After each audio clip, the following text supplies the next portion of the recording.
It's a funny story about that Kate picture. had Oh my short hair. gosh. Yeah. What happened, Kate? I That's Kate, I huh? went to a school where they cropped this picture because they made us wear these little ties, Right. and I think everybody thought I was a boy Right. because I had a tie and very short hair, and I think everybody was kind of surprised. That's funny. Oh, that was Wow. all right. These Yeah, pictures, yeah. wow, these Peter do- Bell.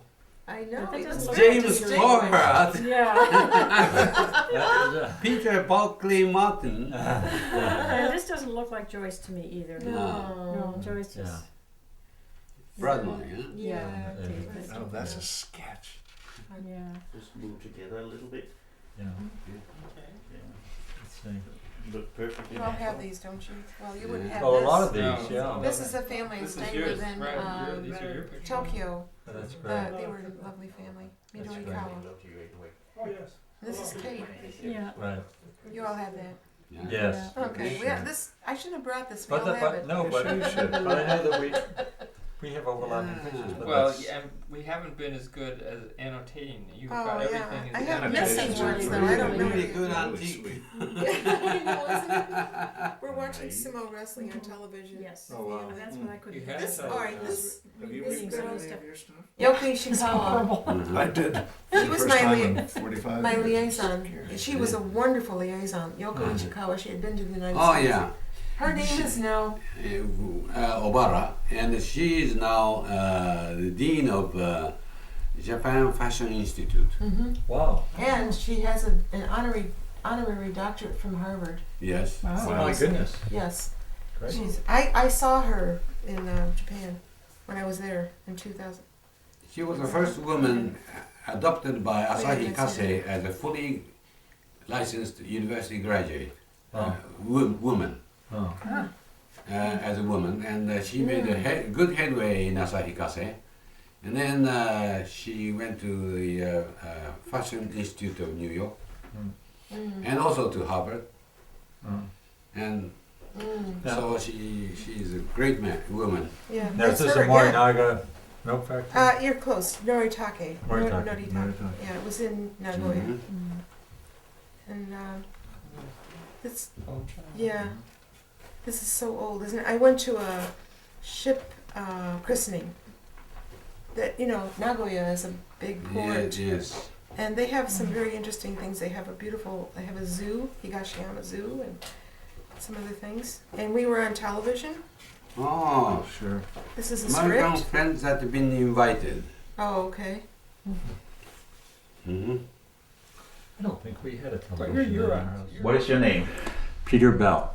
And where are you from in the United States? We live right now in Yeah. Atlanta, Georgia, where we've Okay. lived for the last 11 years. When you were a student on AFS? I was from Gloucester, Massachusetts, and we've maintained our ties there as well.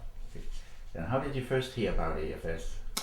Gee, I heard about AFS at a very early age because A. Pyatt Andrew, who was our congressman from a district Okay. in Massachusetts, Mhm. was one of the founders of AFS, of the ambulance corps. And as a child growing up, the students would come at the end of their summers to Gloucester. It was one of their sort of ports of call. And so we had a chance to participate in some of those events. So apart from that, what motivated you to go at AFS? Gee, my parents had never been abroad. I never had been. And yet, from a very early age, I developed an interest in other parts of the world. It was kind of a perverse reaction to the McCarthy era, in which I saw all these China hands who were excoriated by the senator, and I thought I would love to get to know other countries and other parts of the world on their own terms.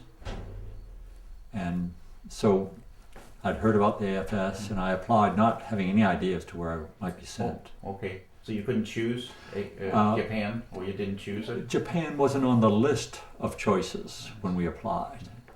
And I think I may have suggested 2 or 3 countries where I'd be happy to go, but Japan wasn't even in my mind at the time. So what was your reaction and the reaction of your surroundings when they heard that you're going to Japan. Well, I was overjoyed Mm-hmm. at the time. It just seemed like so much that we were going to be pioneers. This was going to be an adventure, and it was really going to stretch us. Mm-hmm. I was a little apprehensive. Mm-hmm. I right away was able to locate a person, a Japanese woman, who began to teach me some conversational Japanese and to prepare for what I knew would be a very different experience, and yet I couldn't really imagine what it would be like. So what was it like when you arrived in Japan? Well, first it was very exciting to arrive and to be met by Rai Watanabe and Japanese colleagues. The AFS organizers there were really enthusiastic and energized. And I stayed with a very old school Japanese family. And Mrs. Okajima, my Japanese mother, was a real sort of Japanese lady who did the tea ceremony and painted and did calligraphy and poetry and wood carvings. She was a real lady of the old school. Her motto was to make the world more wonderful. So did you have any difficulties adjusting, or any interesting experiences you want to share with us about that?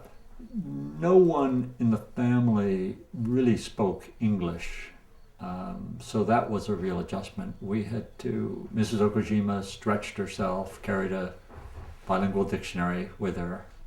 Kozo, my brother, spoke a bit of English, but we really had to work on it, and yet we were able to communicate quite well. There was no modern plumbing in the house, so that was an adjustment as well.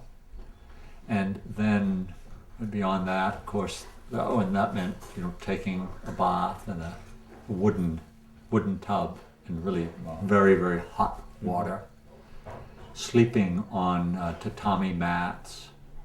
There was one Western style room in the house. I think the house had about 7 rooms in all. And the first day we went into that room for a short while and visited. And then my last day there we did as well. But other than that, we never used that room. So how did people react? Or did they notice any change when you came back home to the United States? Well, I was tremendously enthusiastic about the visit. I felt very warmly toward the family. On the anniversary of the atom bombing of Nagasaki, I discovered for the first time that the family had extended members of the family who had lost their lives in the bombing, and had friends who had lost their lives as well.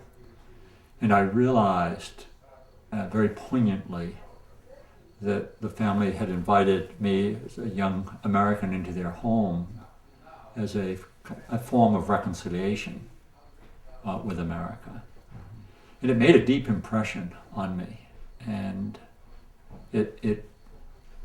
I became very committed myself to being a peacemaker in the world.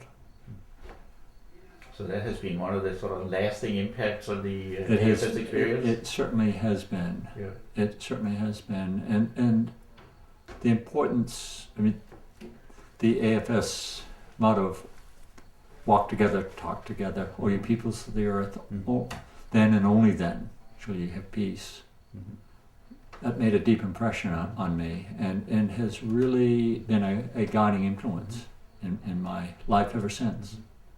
Has AFS, sort of your AFS experience, been of help in the various positions you have helped, sort of in your life and career?